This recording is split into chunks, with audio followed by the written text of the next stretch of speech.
मंगल मूर्ति सद्गुरु मिलवै सर्वाधार। मंगलमय मंगल करनो बिनवहु बारंबार। भक्तगणों को तथा धर्म अनुरागियों को मेरा हार्दिक नमन। गुरु की स्तुति विनती। प्रेम भक्ति गुरु दीजिए, बिनवहु कर जोड़ी। पल पल छोह न छोड़ी, सुनिए गुरु। जुग जुगान चाहूँ खाने में, भ्रमी भ्रमी दुख भूरी।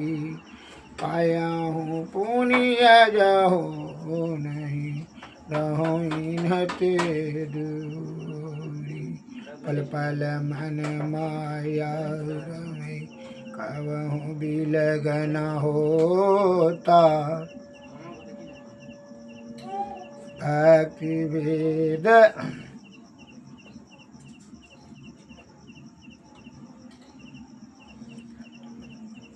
पल पल मन माया रमे, कबहु बिलगन होता। भक्ति वेद बिसरा रहे, दुख सही सही होता। गुरु दयाल दया करी, दिए भेद बताई। महाअभागी जीव की दिए भाग जगाई। पर निज बल कछु नाहि, जहीं बनहि कमाई। सो बल तवहि पावहु, गुरु होय सहाय। दृष्टि टिके श्रुति धुन रमै, आस करु गुरु दाया। भजन में मन सो रमै, जस रमै सो माया। ज्योत जगत धुनि सुनि पड़े, श्रुति चढ़हि आकाश। सार धुन में लीन होई, लह निज घर वास। निज पन की जत कल्पना, सब जाय मिटाई। मनसा वाचा कर्मणा, रहे तुम में समाई। आस त्रास जग की सब बैर न नेहु। सकल भूले के रहे, गुरु तुम पद सनेहु। काम क्रोध मद लोभ के, नहीं वेग सतावै। सब प्यारा परिवार यरु, संपत्ति नहीं भावै। गुरु ऐसी करिए दया, अति होय सहाय। चरण शरण होई कहतहु, लीजिए अपनाई। तुम्हारी ज्योत स्वरूप यरु, तुम्हारे धुन रूप। प्रकट रहूं निस दिन, करु दया अनूप। श्री सद्गुरु महाराज, श्री सद्गुरु महाराज।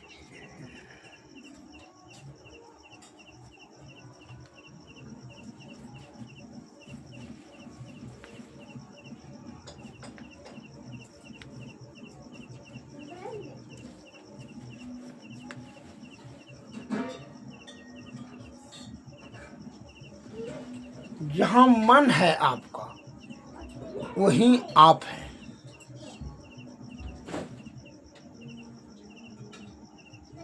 आप पूछिए कैसे? जब आप सत्संग में हैं और मन वहाँ नहीं है, विषय में रत है, तो समझ लीजिए आपका तन केवल वहाँ है, लेकिन आप वहाँ हैं नहीं, उससे आपको धर्म की प्राप्ति नहीं होगी,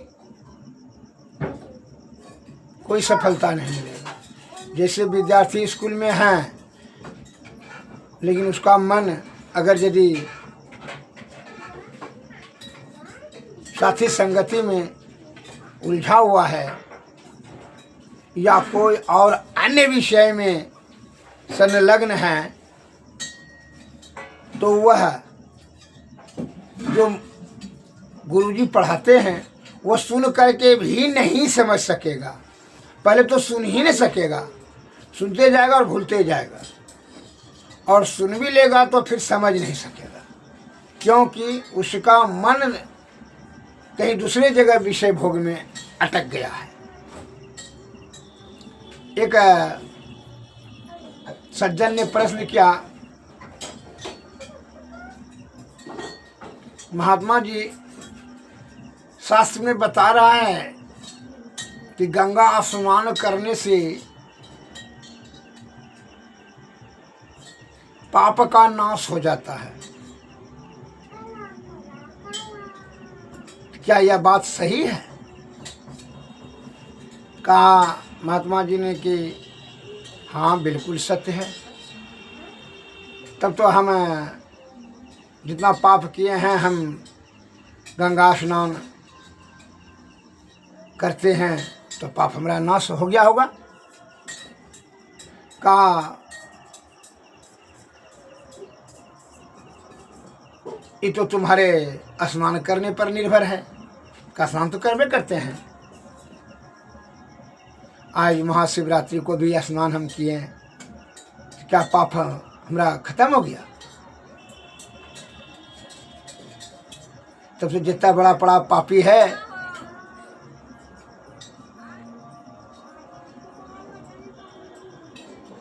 बड़ा बड़ा पाप कर ले, चोरी डकैती हत्या लूट फरेब छल कपट परपंच कर ले और गंगा स्नान कर ले तो पाप खत्म हो जाएगा।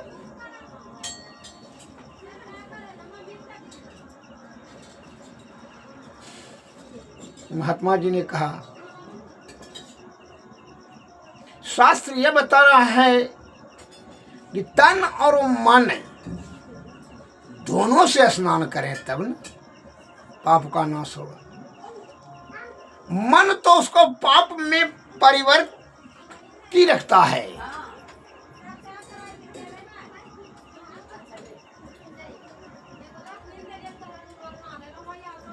तो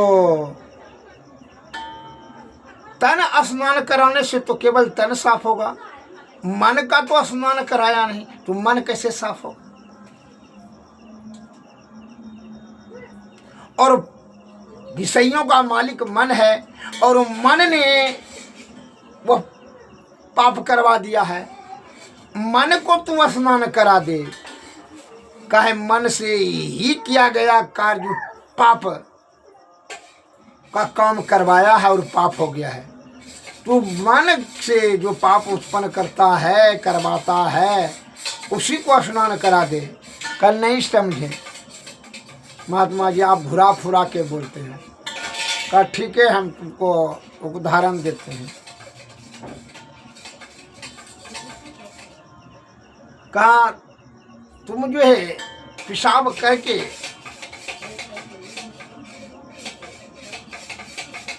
बोतल में लाओ, लेकर के आया। कहा गंगा जल लाओ, एक बाल्टी गंगा जल लाया, या गंगा नदी में रख दो उसको। 7 दिन रख दिया, कहा कि बोतल को लाइए, अब पियो इसको। कहा ये तो पेशाब है, लेकिन गंगा जल में जब 7 दिन से ये रहा, गंगा नदी में 7 दिन रखा ना जी तुम्हें ने, तो हाँ, तो फिर ये गंगा नहीं हुआ, पवित्र नहीं हुआ। कहीं तो बोतल में था। कहा उसी प्रकार और वही पेशाब अगर दूसरे ने भी करता है गंगा नदी में, या तुम ही पेशाब उसमें कर दो, मलमूत्र त्यागते हो, फिर वो गोड़ा लग करके वही गंगा जल को पीते हो बड़ा श्रद्धा से। ऐसा कहे तो गंगा जल में वो तो जल में मिलने गया जी, वो पवित्र हो गया। उसी प्रकार अब पीने में तुमको श्रद्धा हो गया, और वही बोतल में बंद था 1 सप्ताह से, तो तुमको लगा कि नहीं तो क्या इसमें गंगा जल मिला नहीं। उसी प्रकार गंगा में जो स्नान कराएगा तो मन को स्नान करा देगा। जैसे पेशाब को तुम गंगा में कर देता और उस वही गंगा को पानी पीने के लिए कहता तू पी लेता, क्या वो पवित्र हो जाता है। उसी प्रकार तू अगर मन को स्नान करा देता, क्योंकि पाप जो विकार जो होता है वो तन से नहीं मन से, मन ही विषय का मालिक है, मन ही आपको पाप का कार्य करवाता है, मर्डर है, मुखिया है विषय का। इसलिए हमारे गुरु महाराज ने कहा है तू पहले मन पर निग्रह कर। जब तक तू मन का निग्रह नहीं करेगा तब तक विषय तो जीत ही नहीं सकेगा, और मन जब आजाद रहेगा तो वह विषय को जो है पाप के कार्य में धकेलते रहेगा। क्या उसका गति बड़ा बलवान और चंचलवान गतिमान, और वह विषय की ओर ही उसका गति होता है, और बड़ा गतिमान है, बड़ा चंचलमान है और बड़ा बलवान है। विज्ञान ने भी प्रकाश का गति नाप लिया 3 लाख प्रति सेकेंड, लेकिन मन का गति नहीं नाप सका। इसलिए मन पर जब तक कि तू काबू नहीं कर लेता तो मनुष्य रहेगा। जब आपके काबू से, नियंत्रण से बाहर रहेगा तो मनुष्य, और जब आपको काबू में आ जाएगा तब होगा मनुष्यवी, और जब मनुष्यवी हो जाएगा तो फिर ईश्वर प्राप्त करने में बहुत देर नहीं लगेगा। इसी प्रकार इसलिए लिखने वाला गलत नहीं लिखा है। तू तन को स्नान कराने के लिए जाता है, इसलिए तन केवल साफ होता है।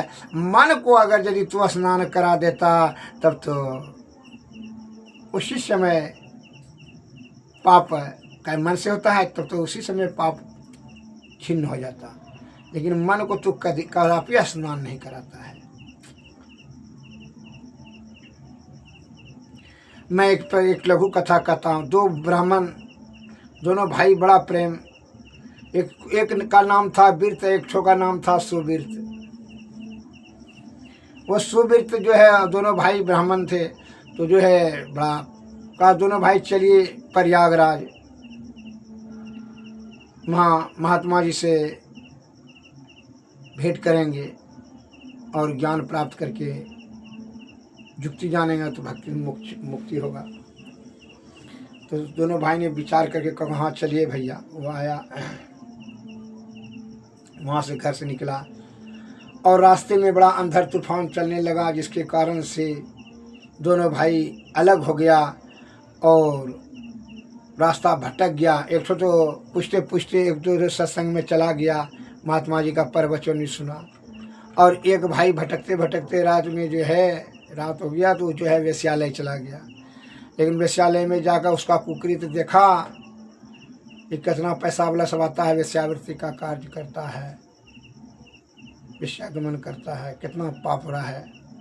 उसका मन मोहन नहीं लगा कि हे भगवान, आज हम एक कैसा पाप जगह में आ गए।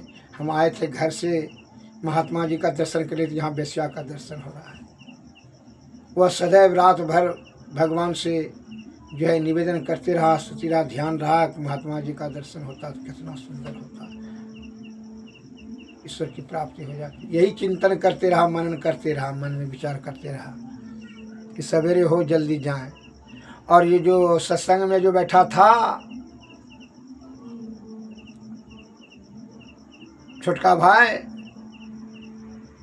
महात्मा जी का प्रवचन सुन करके उसका ध्यान वहाँ नहीं था, मन वहाँ नहीं था। मन था कि अगर यदि यहाँ सुनते हैं कि बहुत सुंदरी सुंदरी सब वेश्या है, वेश्या का बड़ा बड़ा कोठी है, अगर वहाँ जाते तो कितना बढ़िया गाना सुनते हैं, नृत्य सुनते हैं, सुंदरी सबका नृत्य नाच देखते हैं, कितना आनंद मिलता है। उसका ध्यान मन उसका रहा वेश्या के प्रति। अब जो है दोनों ने कहा सवेरा होगा तो वहीं जाएंगे। ये भी सोचा कि हम सवेरा हो जल्दी तो जो है क्या हो जाएगा कि सत्संग में जाएंगे, महात्मा जी का दर्शन करेंगे। और ये सोचा कि जल्दी सवेरा हो तो वहाँ वेश्या के कोठी में जाएंगे। बस जैसे 4-5 बजे भोर हुआ वहाँ से निकल गया दोनों भाई। बीच में संयोग हुआ कि बीच रास्ते में भेंट हुआ, और बीच रास्ते में जब भेंट हुआ क्या हुआ, भीषण जो है वर्षा शुरू हो गया और वज्रपात हुआ, जिसके कारण से दोनों भाई का मृत्यु हो गया। और जब दोनों भाई का जीवात्मा वहाँ यमराज के पास पहुँचा तो यमराज ने जो सत्संग में था उसको नरक के में भेज दिया, और जो वेश्या के वहाँ था उसको स्वर्ग।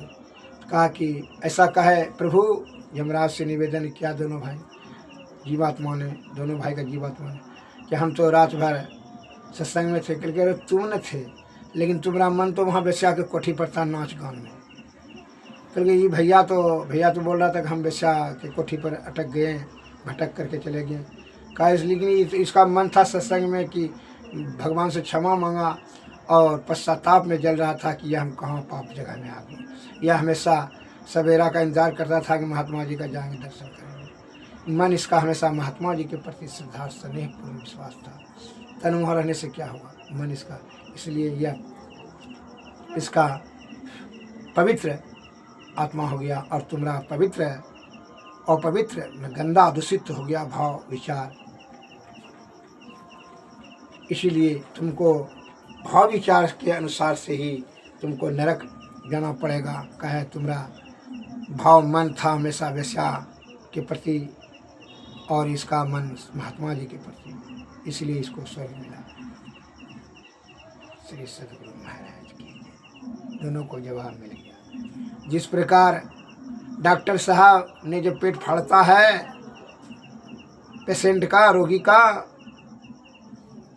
ऑपरेशन के लिए कि उसका पथरी या सड़ा हुआ मांस निकाल दें पेट का, उसका जीवन बचाने के लिए मिटाने के भाव से, कार्य तो एक ही होता है पेट फाड़ने का, और उसका भी निशाना रहता है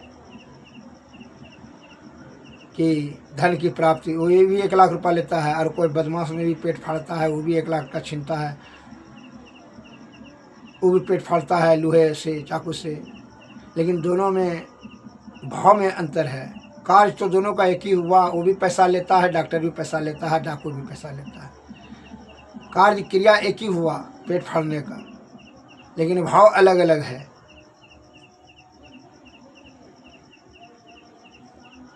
उसका भी काम था पैसा लेना, इसका भी पैसा धन लेना, लेकिन दोनों भाव में क्या अंतर था कि डकैत ने जान मारने के नियत से कि थाना में कहा न दे हमारा नाम, जान मारने के नियत से उसका पेट फाड़ा, और डॉक्टर साहब ने जान बचाने के भाव से उसका पेट फाड़ा। पैसा ये भी तो 1 लाख पर लिया, लेकिन ये जान बचाने के भाव, इसलिए पूजनीय हुआ, आदरणीय हुआ, सम्माननीय हुआ।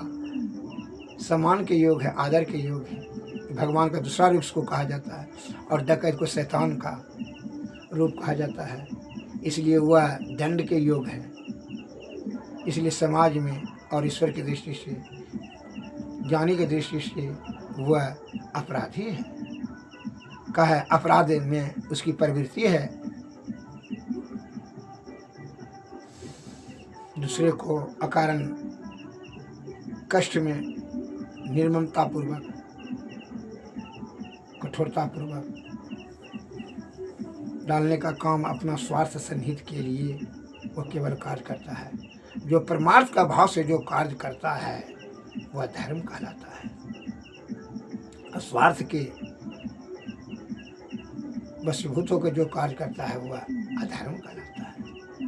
श्री सद्गुरु महाराज। इसलिए यह तन बड़े कृपा से, प्रकृति की कृपा से प्राप्त हुई है। यह मोक्ष का साधन है। जीते जी मोक्ष प्राप्त कर लें मन पर संयम करके। इसलिए हमारे गुरु महाराज ने कहा है मन निग्रह के समर का। मन के कारण से ही क्या होता है, मन के कारण से ही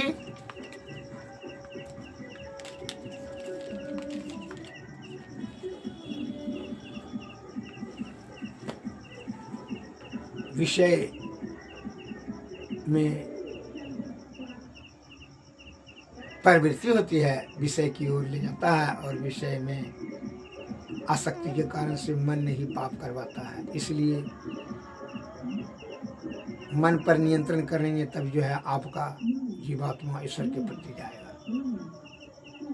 तो बुद्धि और चित्त से सद्बुद्धि होगा और सद्बुद्धि से तभी जो है गुरु के शरण में जाएंगे तभी सतलोक की प्राप्ति होगी। इसलिए हमारे गुरु महाराज कि मन निग्रह के समर क्षेत्र में सन्मुख थिर डटना होगा। आओ वीरो मर्द बनो अब जेल तुझे तजना होगा। इसी युक्ति से जगत जेल को सुन में ही तजना होगा।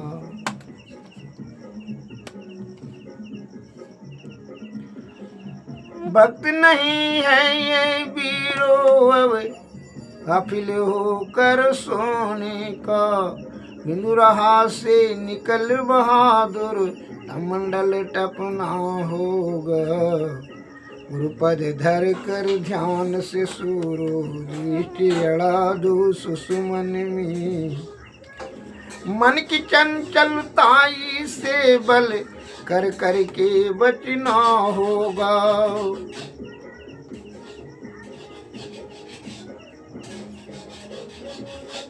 मन भक्त नहीं है ये वीरो अब गाफिल होकर सोने का। बिंदु रहा से निकल बहादुर तम मंडल टपना होगा। दामनी दम कई चंदा चमके सूर्य तपे ज्योति मंडल। और उस मंडल से आगे वीरू और तुम्हें बढ़ना होगा। इसी जो किसी जगत जेल को सुन में ही तजना होगा। आओ वीरो मर्द बनो अब जेल तुझे तजना होगा। मन निग्रह के समर क्षेत्र में सन्मुख थिर डटना होगा। शब्द मंडल में सार शब्द है, शब्द मंडल में सार शब्द ध्वनि गुरुगम होकर धर लेना। इसी युक्ति से जगत जेल को सुन में ही तजना होगा। बिंदु रहा से निकल बहादुर मंडल टपना होगा। आओ वीरो मर्द बनो अभी जेल तुझे तजना होगा। जीवात्मा को कह रहा है हे वीरो तू अब मर्द बनो, ये जेल तुझे टपना होगा। मन को निग्रह करके, मन को अपने नियंत्रण में कर करके आपको यह माया रूपी जो है जेल, विषय रूपी जो है यह दलदल कष्ट से निकल करके आपको निकलना होगा। यह युक्ति गुरु के कृपा से ही प्राप्त होगी। इसलिए सद्गुरु के शरण में जाए और उनकी जो कृपा प्राप्त करें, तब कृपा से युक्ति, युक्ति से भक्ति, भक्ति से श्री सद्गुरु महाराज की। सतपुरुष की यारति कीजिए, हृदय धर को थाल सजीजिए। दामनी ज्योति झका झक जाऊं में, तारे चंद अलौकिकताओं में। आरती आरती करत होत यति उजल ब्रह्म की ज्योति अलौकिक उजल सन्मुख बिंदु में दृष्टि समावे अचरज आरती देख न पावे दीव चक्षुषो अचरज देखे यह जग सुख तुक्ष कर लिखी होत महादुन अनहद कीरा सुरत सुनत सुख लहत घनीरा सुरत सार सबद में लागी पिंड ब्रह्मांड देह सब त्यागी आत्मयर्पी के भोग लगावे सेवक सेव्य भाव छुट जावे हम प्रभु प्रभु हम ये कहीं हुई द्वैदारु द्वैत रहे नहीं कोई मैं आरती ऐसी आरती कीजिए भव महा जन्म बहुरी नहीं लीजिए। श्री सद्गुरु महाराज की जय। श्री सद्गुरु महाराज सद्गुरु नमः। नमस्कार। जय हिंद जय भारत।